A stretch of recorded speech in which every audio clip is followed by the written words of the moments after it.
Boa noite, irmãos. Graça e paz. Amém. Que maravilha. Quantas crianças, vão ouvir da palavra de Deus nessa hora. Que realmente os professores estejam ali inspirados, trazendo ali a mensagem a cada um desses. Hoje pela noite, nós vamos compartilhar da palavra de Deus. E o tema da mensagem dessa noite é: desculpe o transtorno. Nós estamos em obras, é uma placa que se vê muito quando o seu condomínio, o seu prédio, locais de acesso público estão em obras. Você encontra essa placa: desculpe o transtorno. E por que o pastor Léo está falando desculpe o transtorno? Será que quando eu prego aqui eu causo algum transtorno? Eu não quero causar isso, não é? Aliás, hoje pela manhã, o pastor José Maria esteve pregando aqui à igreja, alguns dos irmãos estavam, e ele mencionou, as pessoas disseram: pastor Léo, o pastor Zé Maria citou o seu nome, o pastor Zé Maria lhe homenageou, o pastor Zé Maria lembrou de você, e quando você pensa que alguém orando por você, intercedendo pela sua vida, é porque ele foi falar de Zaqueu, Ele citou Zaqueu, e mais, no culto das 8h30, ele citou Zaqueu, dizendo que talvez eu fosse maior que Zaqueu. Mas no culto das 10h15, ele disse que Zaqueu é maior do que eu. Zaqueu cresceu de um culto para o outro, E aí as pessoas: pastor, e vai ficar assim? Não, irmãos, eu não vou dar uma resposta. Ele fez isso na minha ausência, eu não faria isso na ausência do pastor José Maria. Eu não teria a mínima coragem de falar com um homem centenário, qualquer que seja piada, qualquer coisa. Se o pastor Zé Maria tivesse nascido em Fortaleza, com certeza ele estaria na construção desse templo, irmãos, dessa igreja. Então eu não tenho coragem de falar nada a respeito desse homem, já com 3 dígitos de idade, de maneira nenhuma, de forma nenhuma. Mas, irmãos, tem algo também de 3 dígitos e muito mais antigo que se realiza ao longo dessa semana. Eu não sei quantos de vocês estão cientes disso. Segundo a nossa tradição, a tradição protestante, Lutero literalmente pregou as 95 teses na porta da igreja do castelo de Wittenberg, como forma de demonstrar sua oposição publicamente à Igreja Católica Romana. Este fato, que deu início à Reforma Protestante, ocorreu no dia 31 de outubro de 1517. Logo, nesta próxima terça-feira, depois de amanhã, a Reforma Protestante completará 506 anos. Você já parou para imaginar que história é essa? Que o que marcou, conforme a nossa tradição, foi justamente essa postura de Lutero, de oposição a uma igreja que naquela época era conhecida como a única igreja cristã, mas Lutero entendia que algo precisava mudar. Vocês conseguem perceber que há algo familiar no cristianismo sobre isso?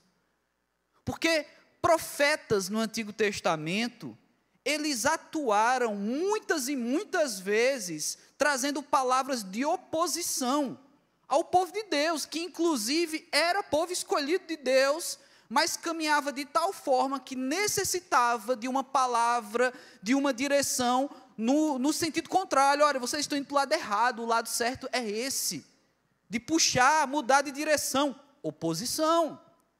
Vocês conseguem ver familiaridade que nos dias que Jesus caminhou sobre a terra, ele construiu uma oposição diante do governo de Roma, diante da religiosidade que imperava naquele período, uma postura e uma palavra de oposição.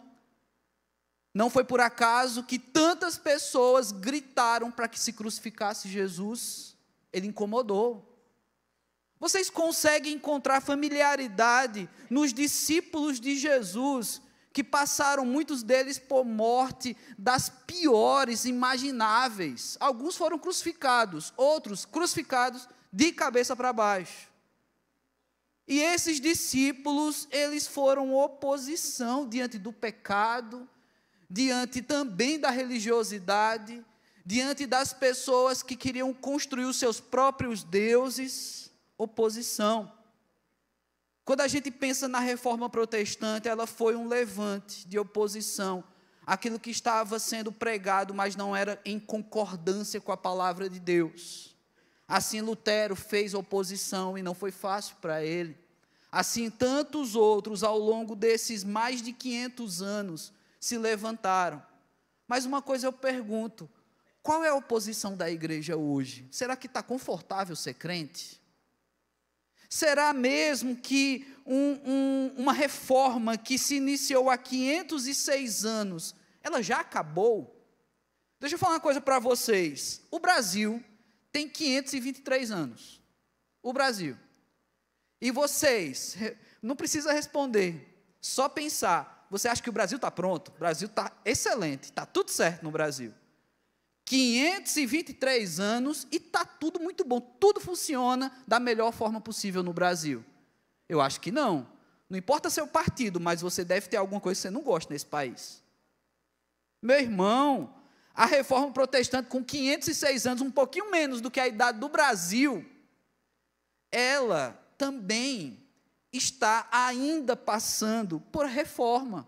Por isso o título da mensagem é Desculpe o Transtorno, porque me parece que ainda nós estamos em reforma. Eu quero pensar hoje com você, que de repente é errado nos autoproclamar crentes reformados, que viemos da reforma, historicamente falando, pois eu creio que ainda estamos em obras. Assim, eu me considero um crente em reforma, e não um crente reformado. Veja o que está escrito lá em Romanos, capítulo 1, versículo 17, abra sua Bíblia. Romanos 1, 17.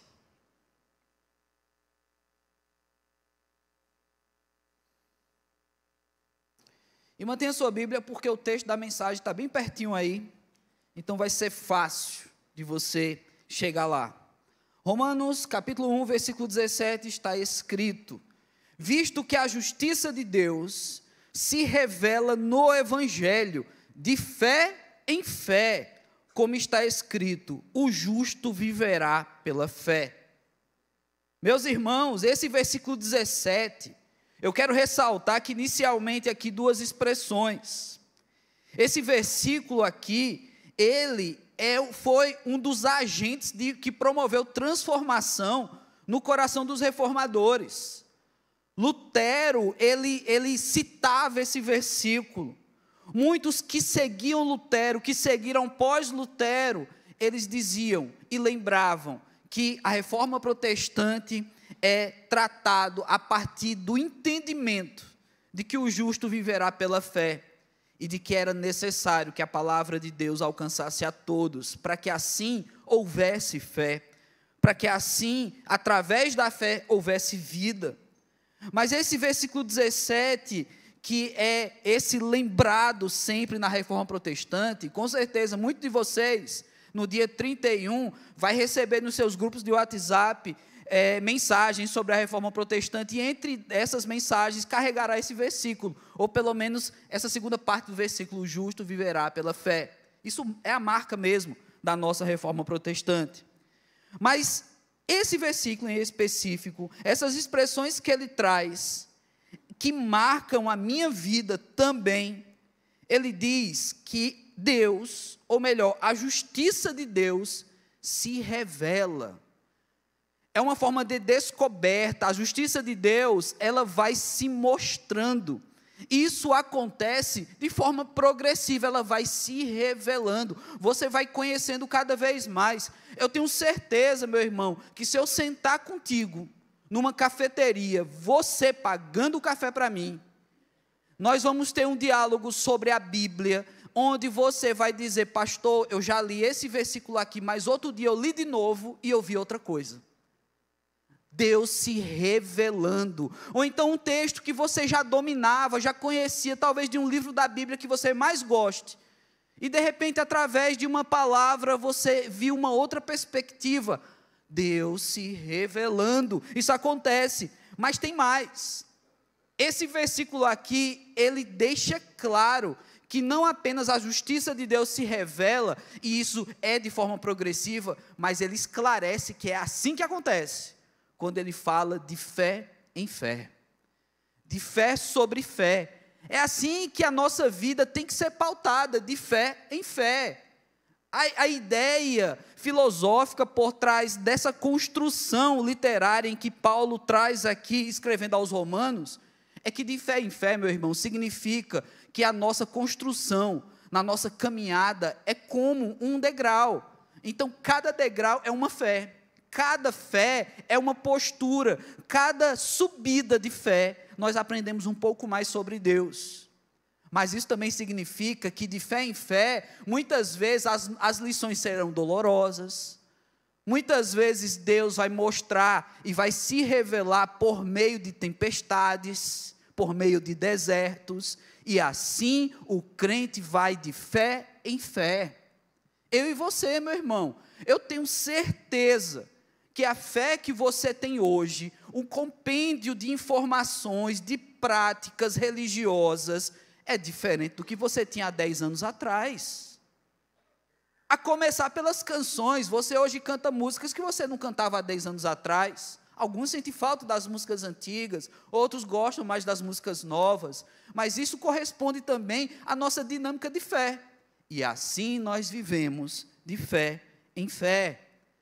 Se nós assim devemos viver, se a nossa fé ela está colocada como uma relação progressiva na nossa caminhada, eu reforço a ideia de que nós somos crentes em reforma. Nós estamos sempre reformando alguma coisa.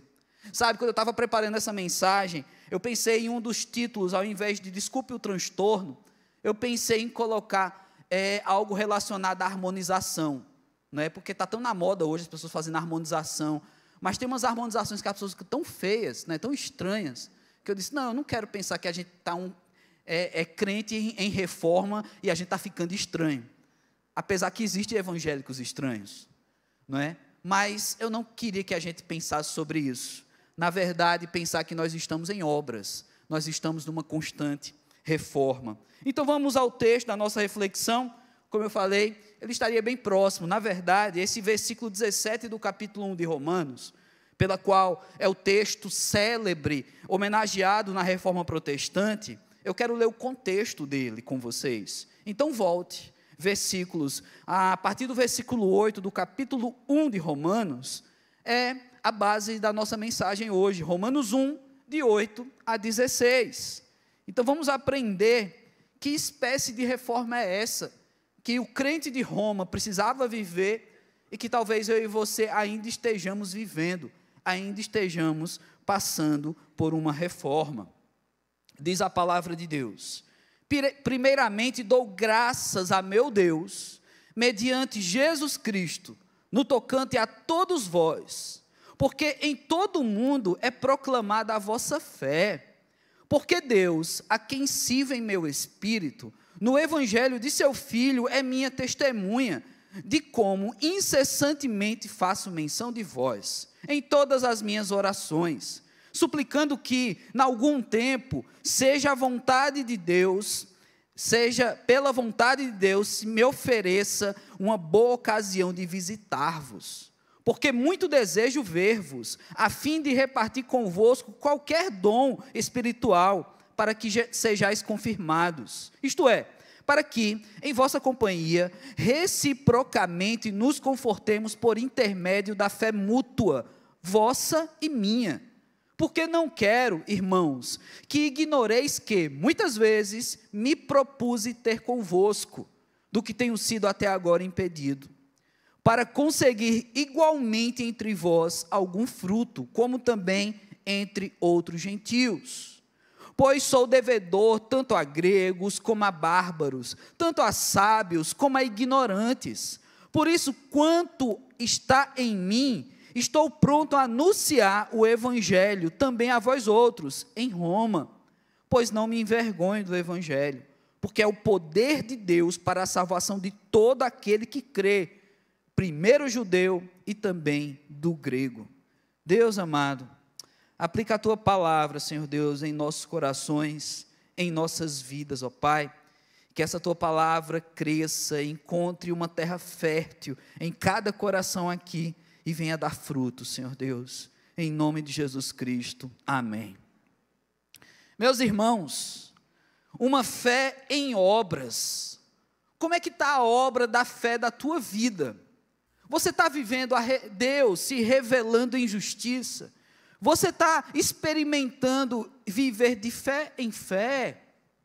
Caso a sua resposta seja não, eu quero te convidar a reformar a tua fé, a viver uma fé em reforma, a repensar sobre seus princípios, a repensar sobre a tua própria religião. E eu falei propositalmente própria, porque esse é um dos riscos da fé, é de querer desenvolver a minha religião, o meu jeito. Às vezes a gente ouve isso. Você que é líder de pequeno grupo, você já deve ter ouvido isso também. Alguém chegar no seu pequeno grupo e dizer, não, você está falando isso aí, mas o meu jeito de ver é assim. Não, meu irmão, mas a Bíblia está dizendo assim. Não, mas o meu jeito é assim. É a sua religião. Isso é um grande risco. Porque, na verdade, nós vivemos uma religião. O que estamos fazendo aqui é uma prática religiosa, um culto. Ele tem um processo onde nós temos uma introdução, nós pensamos o culto, isso é religião. Mas nós não dependemos disso. Gente, não é o culto que salva. Não é estar aqui sentado que te salva. Você está aqui porque você foi salvo. Quem salva é Jesus Cristo, é o sangue de Jesus que tem poder para te salvar. Foi o ato da cruz, que foi o sacrifício totalitário para que você tenha vida e vida em abundância. Uma vez que eu sou salvo, participar do ambiente cultico, da religião, é crescimento, aí é um outro fator.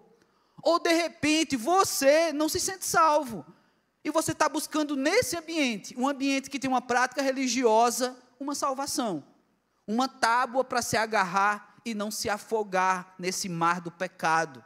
Então seja bem-vindo também. Esse é um lugar também para você ouvir sobre salvação. Esse é um lugar para você aprender sobre Jesus. Para viver essa nossa fé, de fé em fé, em crescimento, em uma constante reforma, a gente precisa aprender com esses aspectos que Paulo traz aqui, já nesse primeiro capítulo da carta aos Romanos. Porque, meu irmão, se você for tratar uma reforma, eu não sei quantos aqui já tiveram a coragem de encarar uma reforma na sua casa, ou quantos trabalham com condomínio e precisam vivenciar essas coisas, ou quem se envolveu mais diretamente nas reformas que a PIB já teve. A nossa igreja, ela já teve várias reformas, em várias áreas, setores, reformas. E quando você vai fazer uma reforma, você descobre que nunca é do jeito que começou, nunca é como o primeiro planejamento. Reforma nunca tem preço fixo, né?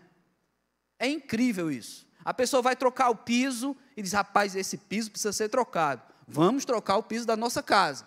E aí vai trocar, e aí você faz o cálculo. Eu vou trocar esse piso e vai me custar tanto.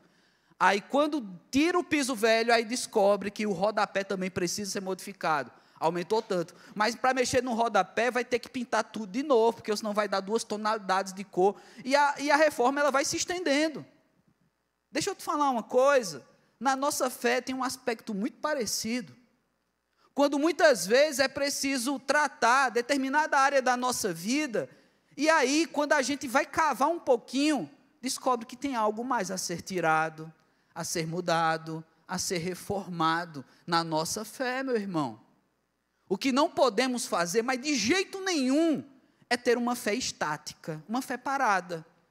Como se a gente já tivesse descoberto tudo, como se você já tivesse resolvido tudo. Não, eu sou um crente reformado, porque a reforma para mim já foi suficiente, já atingimos o nosso estágio espiritual máximo. Talvez você se sinta assim, não pastor, eu não tenho mais nada para aprender, eu já sei de tudo. Como eu falei para os jovens ontem, não é? Talvez tenha jovens aqui na igreja tão perfeitos que se você passar a mão assim com muito cuidado, você já sente as asas dos anjos. Sabe, deve ter alguém assim. Eu não sei como você sente, meu irmão, você já sabe tudo mesmo? Sabe, você já cresceu o suficiente para não precisar mais passar por uma reforma, para não precisar mais aprender sobre, porque eu ainda tenho muito a aprender, meu irmão, minha irmã, eu tenho muito a amadurecer. Hoje pela manhã o pastor trouxe uma mensagem sobre maturidade cristã, não é? Eu tenho muito a crescer, fisicamente não dá mais, mas no conhecimento temos muito a aprender.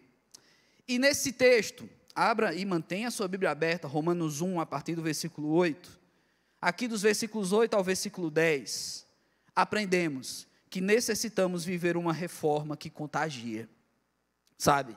A nossa fé, ela se estabelece desde o começo dos tempos, irmãos, há uma espécie de contágio, há uma espécie de vírus que se espalha de pessoas com pessoas. Olha o que Paulo está dizendo aqui. Paulo diz no versículo 8, que ele tem alegria de falar desses irmãos. Eu dou graça a meu Deus perante Jesus Cristo, no tocante a vós todos, porque em todo mundo é proclamada a vossa fé.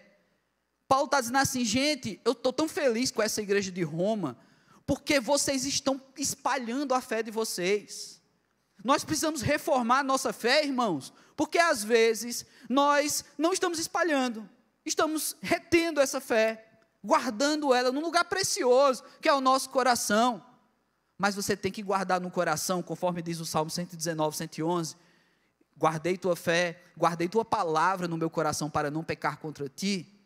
Mas você sabe que ao guardar é você respeitar, é você viver retamente, não é esconder a tua fé das outras pessoas, não. E aí Paulo está feliz, você vê claramente como ele cita, olha o que ele diz no 9 agora, porque Deus, a quem sirvo no meu espírito, no evangelho do seu Filho, é minha testemunha. Olha, Deus é minha testemunha, de como incessantemente faço menção de vós, em todas as minhas orações, suplicando que em algum tempo, e pela vontade de Deus, se ofereça uma ocasião de visitar-vos. Paulo, ele está feliz com uma igreja que espalha a mensagem. E ele diz, olha, Deus é testemunha como eu quero vê-los, como eu quero estar com vocês. Deus é testemunha. Meus irmãos, essa é uma fé que está passando por uma boa reforma, uma fé contagiante, uma fé onde as pessoas dizem, olha, eu não te conheço, minha irmã, eu não te conheço, meu irmão, mas você tem algo diferente, você tem uma fé que eu queria ter a fé igual à sua. Onde é que consegue essa fé? Onde é que eu compro essa fé? Onde é que eu aprendo sobre essa fé? As pessoas do mundo têm as suas linguagens, porque eles não entendem como é essa fé. E na verdade, essa fé, assim como os discípulos chegaram para Jesus e disseram, Senhor, aumenta a nossa fé, ela é um operar, um agir do próprio Deus em nós. Quando as pessoas descobrem que não é o nosso esforço que desenvolve fé, mas é o agir de Deus, é o Espírito Santo de Deus que desenvolve em nós, tira um peso das nossas costas, porque muita gente sofre na fé, na nossa caminhada, muita gente não passa por reformas como cristão, porque acha que tem que ter acima de tudo, ou conquistar, melhor dizendo, uma fé maravilhosa, sabe, tem que fazer a prova da fé e tirar 10 dessa prova, aí sim eu estou aprovado, aí sim eu vou crescer diante de Deus. Meu irmão, deixa eu te explicar uma coisa. No pré-vestibular, os nossos adolescentes, jovens, passam por muita ansiedade, estudando para passar no vestibular, no Enem.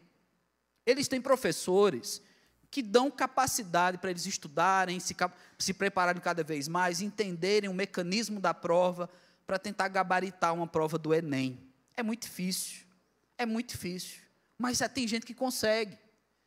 E a maioria das vezes, quando um jovem consegue, ele se lembra, olha, eu quero agradecer meu professor, porque ele fez parte disso. Deixa eu te falar uma coisa, na fé, o nosso professor está com a gente o tempo todo. O nosso professor está o tempo todo nos inspirando, nos ensinando, dizendo, olha, não é por aqui não. O nosso professor é Deus, ele que deixou o livro, a mensagem, a palavra. O nosso professor, ele não deixa o substituto, gente. Pastor não é professor substituto de Deus. Pastor é um irmão igual a você, em que Deus me dá tempo para estudar, para trazer uma mensagem para você, enquanto durante a semana eu estou estudando, me preparando e atendendo, você está trabalhando. para no fim de semana a gente conversar sobre essa palavra. Mas eu não sou professor substituto de Deus. O professor é Deus, continua sendo Ele.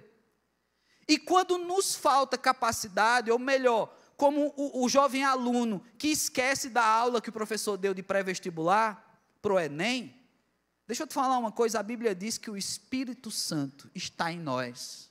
Ele nos faz lembrar. O Espírito Santo, ele nos ensina.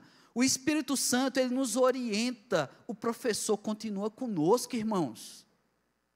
Somos crentes em reforma porque nós somos aqueles que estão carregando esses ensinos diários. Mas se permita aprender. Existe aluno e aluno, não é? Existe aluno bom, aluno difícil. Existe aluno e aluno. Quem é professor aqui, quando vê essas crianças se formando aqui para ir para o culto na linguagem delas, quem é professor, quem tem essa visão mais apurada em relação às crianças, dá uma olhadinha nas crianças e já vê, essa ali dá trabalho, essa ali dá trabalho. Tem todo tipo de aluno, irmãos. Tem todo tipo de aluno. Que aluno é você nessa escola da fé? Que aluno é você? A nossa Bíblia, a palavra de Deus, ela tem deixado claro histórias de povo de Deus, do Antigo e do Novo Testamento, que receberam uma mensagem e levaram essa mensagem. Eles têm um papel de ser como carteiros, como entregadores. O entregador, a importância dele é só levar, é fazer o trânsito da mensagem, é só ser um canal dessa mensagem. Mas o que importa é a mensagem, o que importa é o conteúdo. Paulo está feliz, meus irmãos, com a igreja de Roma, pelo menos no início aqui, porque ele sabe que essa igreja, ela contagia.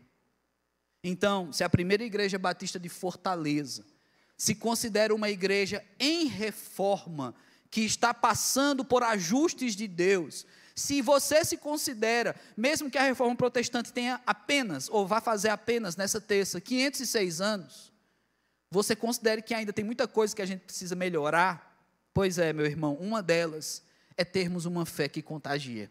Precisamos contagiar, sabe? Uma fé morta é uma fé que simplesmente encontrou em você um sepultamento.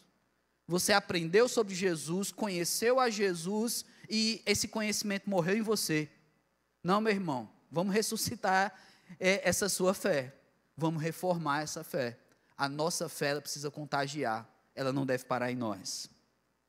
Os versículos 11 ao versículo 13, aprendemos mais algo sobre uma fé em reforma. Aqui, a fé em reforma, conforme as palavras de Paulo nos esclarece, é uma fé que serve, e não apenas serve, mas gera frutos. Paulo, ele vai deixar claro que o desejo do coração dele é não visitar essa igreja para ver como é que ela está. Ah, que igreja linda, que igreja legal, os irmãos estão se convertendo. Paulo diz no versículo 11, que o desejo dele em visitar essa igreja é para repartir dons espirituais. É para repartir esses dons para que os crentes se confirmem, sejam confirmados. Para que na companhia dos crentes dessa igreja exista uma reciprocidade a respeito da fé, uns ajudando outros a crescerem. Meu irmão, uma reforma na nossa vida, na nossa igreja, na nossa fé, ser um crente em constante reforma, é lembrar que nós estamos aqui também para servir. E eu falo também, porque eu considero também que nós estamos aqui para ser servidos, isso é bom. Mas, enquanto somos servidos, estamos servindo também. E a coisa se ajusta, e o relacionamento se adequa. Quando a pessoa está na posição de tão somente ser servido, os relacionamentos serão muito restritos. Porque o relacionamento de uma pessoa que apenas quer ser servida, é um relacionamento que, por interesse, se estabelece. Se eu estou aqui apenas para ser servido, eu vou me aproximar de você se você tem algo para me dar. Se você está aqui me servindo. Mas se você quer algo de mim, e o meu coração é de alguém que quer ser servido, eu não quero ter amizade com você. A igreja é uma família, irmãos. É onde existe um ambiente, onde nós temos a chance de estabelecer cooperatividade, de ajudar uns aos outros, de caminhar uns com os outros, de orar uns pelos outros. Não é por acaso que no ministério de Jesus, nos 4 evangelhos, você vai encontrar dezenas de mandamentos recíprocos. Amem uns aos outros, orem uns pelos outros, estabeleçam relacionamento. Jesus quer isso de nós. Então, que bom que nós podemos encontrar um ambiente, uma igreja, uma fé, em que nós somos servidos de algum modo. Que bom. Mas se o meu objetivo é só esse, ser servido, está faltando. Minha fé precisa passar por uma reforma, porque nós estamos num ambiente em que nós somos servidos e nós servimos. E o legal desse ambiente de mutualidade é que muitas vezes acontece de forma simultânea. Enquanto alguém me serve, às vezes, dependendo da área, você já está automaticamente servindo ele ou ela. Olha que coisa, é uma troca isso, gente. É um ambiente de troca, e você encontra isso dentro da igreja, e você consegue experimentar isso dentro da igreja. Então, se o seu coração ainda não está pronto para isso, lembre-se, você precisa passar por uma reforma. Mas Paulo não para nisso aqui, não para em apenas dizer que ele está disposto a dividir os seus dons, espalhar esses dons entre os irmãos. E ele diz no versículo 13, porque não quero, irmãos, que ignoreis que muitas vezes me propus ter convosco, para conseguir igualmente entre vós algum fruto, como também entre os outros gentios. Olha o que Paulo está dizendo aqui. Uma vez que essa igreja aprende a dividir seus dons uns com os outros, servindo uns aos outros, isso gera um ambiente tão gostoso, um ambiente tão amigável, um ambiente onde o mover de Deus é tão pleno, que gera frutos, que isso alcança outros. Esses frutos se assemelham ao que eu falei agora há pouco, dos versículos anteriores, a contagiar, uma igreja que espalha, porque a ideia do fruto é essa, não é? Você conhece, você passou no primário e aprendeu como é que uma árvore cresce. Você aprendeu que o fruto tem uma semente. Pois é assim que acontece. E aí, uma vez que somos uma árvore frondosa, somos uma igreja e que estamos preparados para dar frutos, logo, nós estamos bem enraizados na palavra de Deus. Logo, nós temos fluindo nas nossas raízes a palavra que é água viva, o próprio Jesus, podemos dar frutos.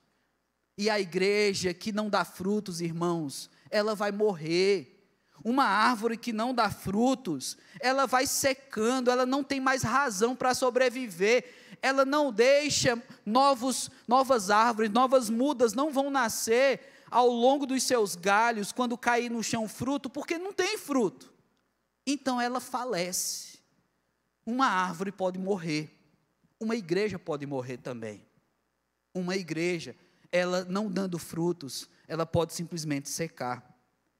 Paulo orienta essa igreja em Roma, que ela tem que seguir o seu exemplo, ela tem que ser uma igreja que serve, e servindo, ela gera frutos.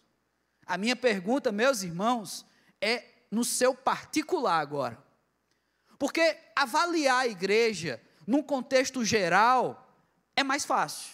Eu posso dizer assim, o pastor Léo falou que uma igreja em reforma é uma igreja que gera frutos. Eu vou fazer meus cálculos aqui, deixa eu ver se a PIB está gerando frutos. Mas aí você está colocando esse boleto na conta da PIB, meu irmão. Deixa eu te falar uma coisa, você está gerando frutos. Você. Porque a PIB, ela não vai gerar frutos sozinha não, viu? Olha, amanhã, segunda-feira, passa aqui na PIB, passa aqui, eu vou fazer um desafio a você, passa aqui na PIB, 4 horas da manhã, amanhã. Acho que ninguém está disposto não, mas passa aqui, 4 horas da manhã, e olha, e pula esse muro ali, se você não for preso até então, dá uma olhada no vidro dessa porta, para ver se está nascendo crente aqui dentro. A PIB sozinha não gera fruto não, meu irmão, não gera. E se você conseguir não ser preso até chegar nessa porta, tenta entrar mais.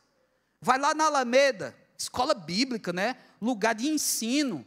Vai olhar se lá, 4 horas da manhã, tem gente nascendo nas cadeiras, tem crente nascendo. Sabe, um crentinho já, um crentinho, mini crente. Um minion crente. Sabe, será que você consegue ver isso? É claro que não, gente. A igreja que gera fruto sou eu e você. Então a pergunta é essa, não vá botar no boleto da PIB não, a PIB já tem boleto demais para pagar, viu? Bota essa conta, bota esse boleto na sua conta. Isso aqui é da sua conta, né? Não tem aquele que fala assim, aquela pessoa afrontosa, isso não é da minha conta. Deixa eu falar uma coisa para você, isso aqui é da sua conta. Isso lhe interessa, porque é do interesse de Deus. Se tem uma pessoa interessada em que a igreja dê frutos, é Jesus Cristo, meu irmão. Se tem uma pessoa interessada em que a igreja, ela seja, como já dissemos, contagiante, é Jesus Cristo. Jesus encontra uma mulher que ela tinha uma vida de prostituição. Jesus tem um diálogo com essa mulher, num ambiente em que ninguém se encontraria com ela, ninguém conversaria com ela. O nome dela é Maria Madalena.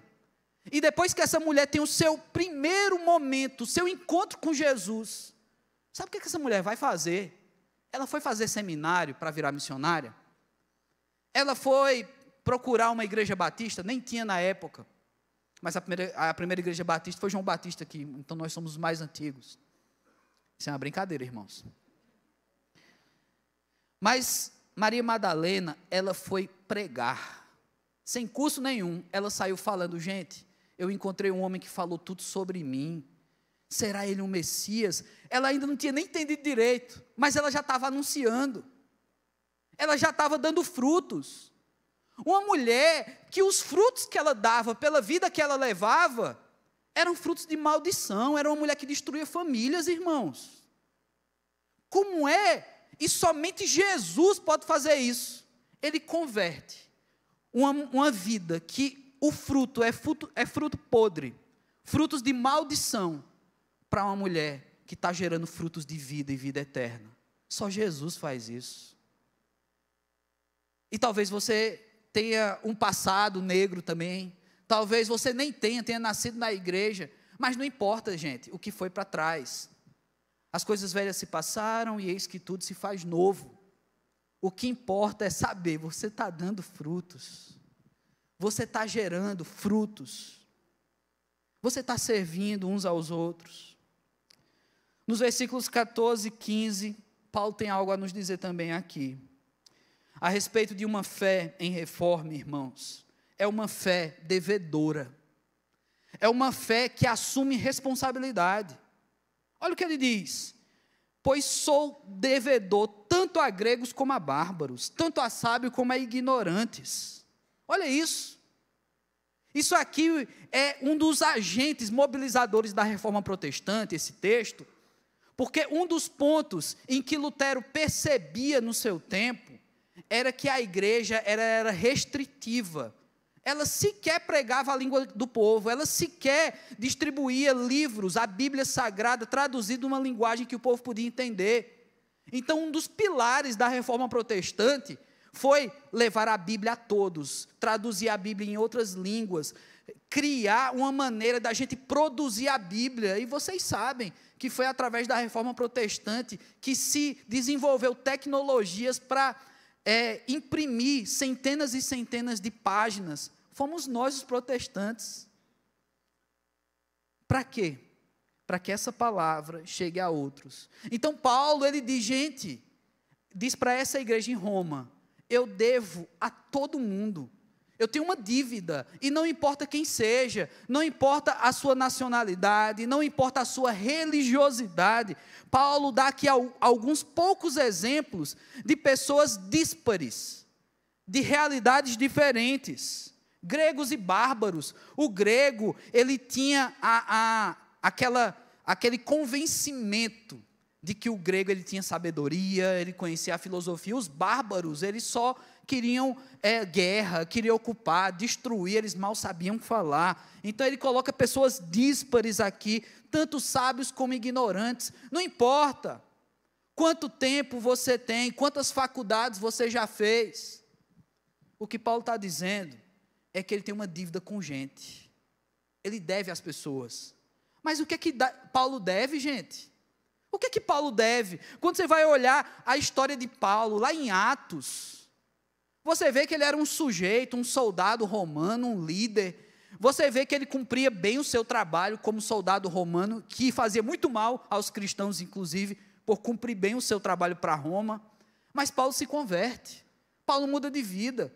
E nessas alturas do campeonato aqui, me perdoe, falar de campeonato é perigoso para o pessoal que torce por Fortaleza. Mas nessas alturas do campeonato aqui, Paulo, ele já chegou num estágio, num ponto, em que ele já fez muito mais pela obra de Deus do que muitos dos discípulos de Jesus. Guarde bem isso. Daqueles que estiveram com Jesus, caminharam 3 anos com Jesus, seguiram Jesus, viram Jesus realizando milagres, estiveram com Jesus e viram Jesus caminhar sobre as águas, viram Jesus ressuscitar Lázaro, viram Jesus ressuscitar uma menina, gente que estava de perto das cenas mais maravilhosas que nós poderíamos ter visto em nossa vida, ver Jesus fazendo milagres. Gente que viu Jesus, muitos deles não fizeram tanto quanto Paulo fez. Paulo plantou centenas de igrejas. Paulo é autor de 2 terços do nosso Novo Testamento, gente. Esse cara. E esse ser humano aqui está dizendo que é devedor. Ele deve a quem? A quem ele deve? Quem foi que pagou para ele um salário tão alto para ele se achar devedor? E você já sabe essa resposta. Foi Jesus. Jesus quem pagou o alto preço. E Paulo se sente pressionado por uma fé que está em reforma, porque ele sabe que não é direito dele escolher a quem pregar. Ele sabe que não é direito dele pregar só para gregos, só para bárbaros, ou pregar somente para os judeus, como tinha discípulo de Jesus que só queria pregar para judeus. Paulo sabe que ele não deveria ter uma escolha, não, essa pessoa tem mais capacidade de entender a mensagem da cruz, então eu vou escolher ela. Ele fala tanto a sábios quanto a ignorantes, não importa. Paulo tem dívida com vidas. E, gente, será que nós também não temos? Porque aquele mesmo que pagou um alto preço pela salvação de Paulo, é quem pagou um alto preço pela tua salvação, pela minha salvação. É o mesmo.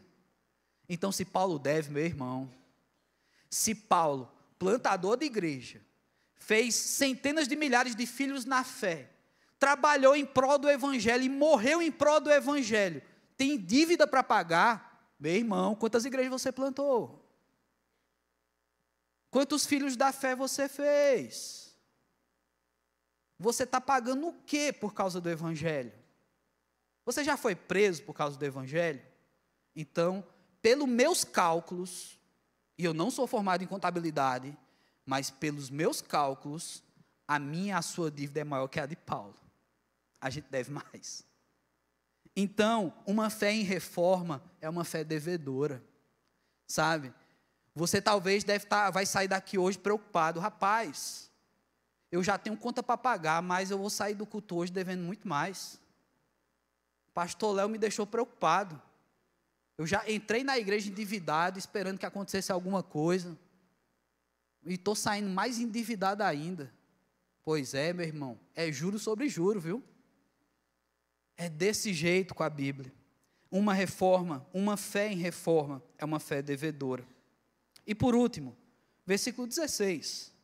Aprendemos com Paulo que uma fé em reforma é uma fé sem vergonha. É uma fé sem nenhuma vergonha. Eu amo esse texto, pois não me envergonho do Evangelho, porque é poder de Deus para a salvação de todo aquele que nele crê, primeiro o judeu e também o grego. Todos podem e são alcançados por esse poder, e ele não se envergonha disso. Mas, muitas vezes, ao ler uma palavra como essa, vergonha, ou principalmente ser um dos pontos da mensagem, o último ponto, que uma fé em reforma é uma fé sem vergonha, pode parecer uma linguagem chula, né? Mas a Bíblia ela traz isso em vários aspectos, e eu quero falar para vocês. O mesmo Paulo que escreveu essa carta aos Romanos, ele também escreveu uma carta a um dos seus filhos na fé, Timóteo. E em 2 Timóteo, capítulo 1, versículo 8, ele disse o seguinte: não te envergonhes portanto, do testemunho do nosso Senhor, nem do seu encarcerado, que sou eu. Paulo estava preso aqui, hein? Pelo contrário, participa comigo dos sofrimentos a favor do Evangelho, segundo o poder de Deus. Não te envergonhes, não se omita, não se cale. Aqui não é sobre timidez, meu irmão. Tem mais. Marcos, capítulo 8, versículo 38. Agora não são palavras de Paulo, são de Jesus, que diz: porque qualquer que, nesta geração adúltera e pecadora, se envergonhar de mim e das minhas palavras, também o Filho do Homem se envergonhará dele, quando vier na glória de seu Pai com os santos anjos. O próprio Jesus usando essa linguagem. Se alguém se envergonhar do Filho do Homem, se alguém se envergonhar de Jesus, o próprio Jesus dizendo: eu vou me envergonhar dele ou dela. Meus irmãos, uma fé em reforma é uma fé sem vergonha, é uma fé que não se cala, é uma fé que não se prende aos seus próprios conceitos, não cria barreiras para levar essa mensagem adiante. É uma fé em reforma, é uma fé que precisa passar por essa reforma. Em reformas, muitas vezes é preciso derrubar muros. Em reforma, muitas vezes, para fazer o novo, é preciso ir até o alicerce, desfazer tudo, para começar tudo outra vez. É por isso que a reforma dá tanto trabalho. Meu irmão, minha irmã, talvez a gente precise passar por uma gigante reforma na nossa fé. Talvez até alicerces da nossa vida precisam ser abalados. Precisam passar por um bom e grande trabalho de derrubar tudo e fazer tudo outra vez. E deixa eu te falar uma coisa, não fique triste se você se considera um desses, porque o nosso Deus é especialista em construir. O nosso Deus é especialista em fazer nova todas as coisas. Esse é o nosso Deus. É um Deus que constrói. É um Deus que estabelece princípios que são basilares, ou seja, eles dão para nós segurança. Eles dão para nós alicerces necessários para não ser derrubados. Meu irmão, na tua caminhada, minha irmã, em algum momento você já teve a sua fé derrubada? Em algum momento você repensou sobre sua fé? Se você realmente crê em Jesus, se está valendo a pena acreditar em tudo isso que a gente prega, canta aqui, se você já passou por isso, é porque em algum momento sua fé precisou passar por uma reforma. Algo precisou ser derrubado ali. Mas deixa eu te falar uma coisa, tem gente que não consegue sair da reforma. Ou melhor, não consegue sair dos destroços da reforma. Não consegue se permitir ser reconstruído por Deus. Então eu quero te falar, meu irmão, minha irmã, isso você não faz com as próprias mãos. Isso é fé. Lembra o que a gente falou do versículo 17 no começo do culto? De fé em fé. São degraus. Talvez você não seja pedreiro, ajudante de pedreiro, você não seja pintor, mas o nosso Deus é especialista em fazer essa casa ser totalmente outra. Sabe, em refazer e reconstruir. Jesus Cristo disse algo enigmático para os seus discípulos. Jesus disse, diante de toda uma multidão, e isso trouxe inclusive ira daqueles que não gostavam da mensagem de Jesus, que se ele fosse destruído, esse templo seria construído em 3 dias. As pessoas não entendiam naquela época o que seria isso. Como assim construir um templo em 3 dias? O templo de Jerusalém levou décadas para ser reconstruído depois da primeira destruição, e foi destruído de novo, e nunca mais foi reconstruído. Meus irmãos, o Jesus Cristo estava falando de si próprio. O templo é ele é a igreja. Uma vez que os homens acreditaram que conseguiram destruir Jesus, você sabe o que aconteceu em 3 dias. Jesus Cristo ressuscitou. Jesus Cristo vive. A igreja hoje continua de pé porque Jesus Cristo vive. Porque Ele é o nosso Senhor. Ele sabe o que é uma reconstrução. Ele sabe o que é uma vida derrubada sendo levantada. Jesus Cristo sabe em que estágio está a tua reforma, em que estágio está a tua fé. Talvez esteja em frangalhos, os tijolos tudo no chão. Meu irmão, deixa Jesus te construir, deixa essa obra acontecer. Sabe, você pode contar uns com os outros, os irmãos, somos igreja. Não é isso que Paulo está tratando aqui? Contagiar, levar a fé a outro, servir uns aos outros, ser ajudado, ajudar, gerar frutos. Tudo isso é processo nessa construção. O problema é quando eu não quero fazer parte dessa obra. O problema é quando eu sou um crente independente. Não, a minha obra é independente, pastor, minha fé é independente, tudo é independente. Meu irmão, deixa eu te falar uma coisa. Na nossa sociedade, a gente aprende a ser independente. O sonho de um adolescente é ser independente. Vai conversar com teu filho adolescente. O sonho dele é ser independente, comprar as próprias coisas. Não ter um pai ou uma mãe que diz, na volta a gente compra e nunca comprar. O sonho do adolescente é ser independente. O sonho do jovem é casar, ser independente. O sonho do adulto é ter sua independência financeira. Tem gente que sonha tanto em ser independente, que às vezes quer ser independente até da esposa ou do marido, e quer separar. Problema. Quer ser independente demais.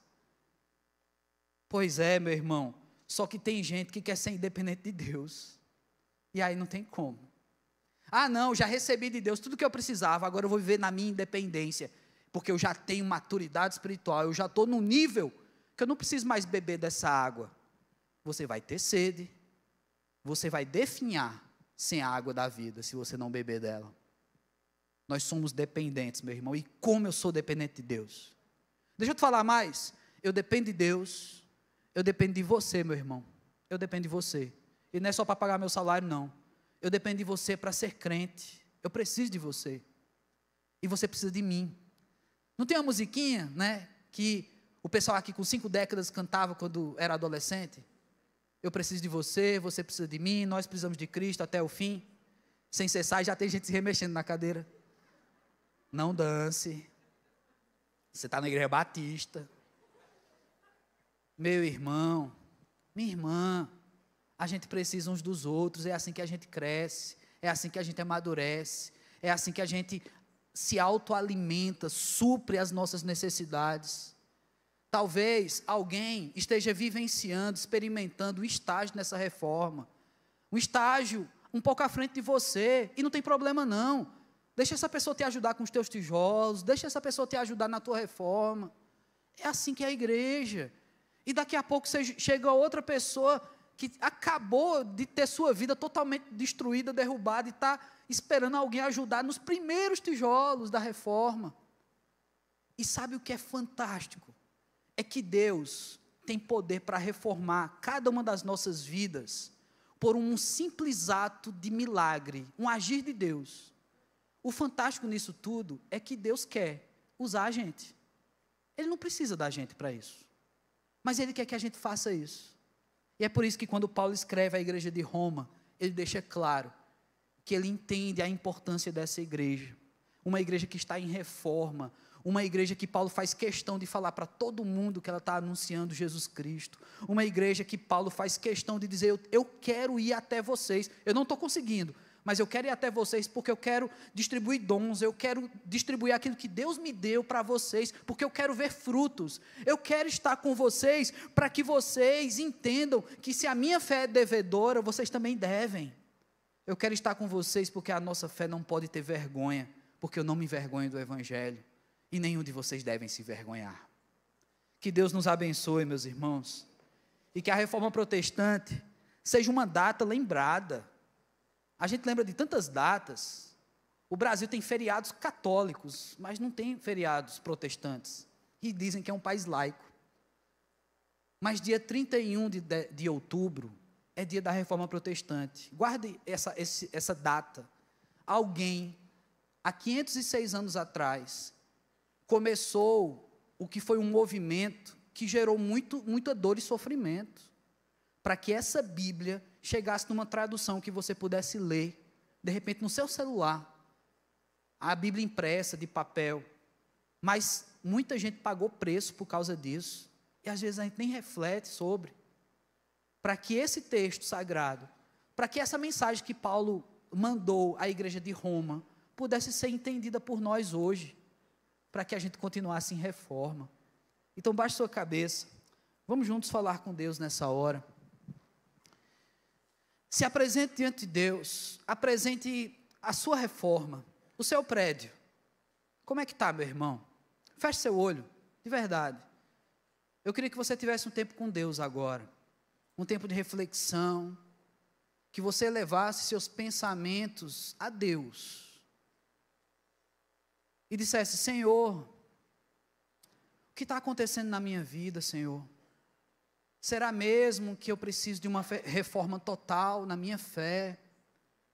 Será mesmo, Deus, que em algum momento eu abri mão dessa reforma, considerei meus ritos, minha religião, como algo já pronto, preparado? Fala com Deus, pergunta para Ele. Pergunta, de repente você já até sabe o que precisa ser reformado na tua vida. De repente você já até sabe o que a tua fé está carente de um processo de reforma de Deus. Fala com Deus. Mas se você não sabe, pergunta. Saiba que Deus é o maior interessado em reformar a nossa fé, meu irmão. Foi Deus que levantou Lutero, foi Deus que levantou Paulo, foi Deus, sempre foi Deus. E é Deus de quem nós dependemos nessa hora, é de Deus. E é graças a Deus que nós dependemos dele. Deus amado, encontra a tua igreja agora em oração, Senhor. Encontra o teu povo, ó Pai, que nessa hora está orando. E nesse momento, Senhor Deus, talvez já tenham descoberto o que na vida precisa passar por uma reforma, o que na vida a fé precisa encontrar um ponto de desenvolvimento, o que de repente foi deixado para trás no nosso crescimento espiritual e ficou na história. Deus amado, traz de volta. Oh Deus, de repente alguém que está aqui hoje, Senhor Deus, precisa ainda dos alicerces, do comecinho da obra, Deus, e o Senhor é especialista nisso. Teu Filho Jesus é a rocha segura, Senhor. Então estabelece, ó Pai, o teu princípio nessa vida, Senhor Deus. Ó Pai, que essa obra não seja derrubada por ventos de doutrina, por incredulidade, Senhor Deus, mas que seja a obra do Senhor, seja uma reforma operada pelo Senhor, de tal modo que essas paredes são firmes, Senhor Deus, de tal modo que o habitar do teu Espírito esteja numa igreja, numa vida completa, uma vida ajustada para o teu louvor. Deus do céu, que a nossa igreja, que o teu povo aqui na primeira igreja, seja conhecido como essa igreja em Roma, uma igreja que anuncia, em que as pessoas lá fora ouvem falar do teu Filho Jesus através de nós. Deus, reforma a nossa igreja, Pai, reforma a nossa igreja, Senhor Deus, para que cada vez mais entendamos o que é servir uns aos outros, que se houver gente que está disposta a tão somente ser servido aqui, Senhor Deus, desperta esse coração, ó Pai, reforma a fé, reforma essa vida, Senhor Deus, reforma essa igreja para que ela dê frutos e continue dando frutos, que aquelas crianças que estão ouvindo a tua palavra agora, levem para outros, que essa igreja não morra, Senhor Deus, em nome de Jesus, ó Pai, reforma a tua igreja, Senhor Deus, para que ela tenha uma fé devedora, que cada crente dessa igreja, dessa comunidade, se compreenda como alguém que deve a outro, a respeito de Jesus Cristo, que o compromisso de proclamar a tua palavra, Deus, não seja compreendido como algo aqui do culto, mas seja do dia a dia de cada irmão meu aqui. Deus amado, reforma essa igreja, Pai, para que ela não se envergonhe do teu evangelho, porque sim, Deus, o teu evangelho é poder. Reforma nossas vidas, para que nossas vidas carreguem o teu poder, carregue o teu evangelho e anuncie, Senhor Deus, a quem quer que seja. Mas comece em nós essa obra, Deus. Começa aqui, hoje, agora, em nossas vidas, em nome de Jesus Cristo, amém.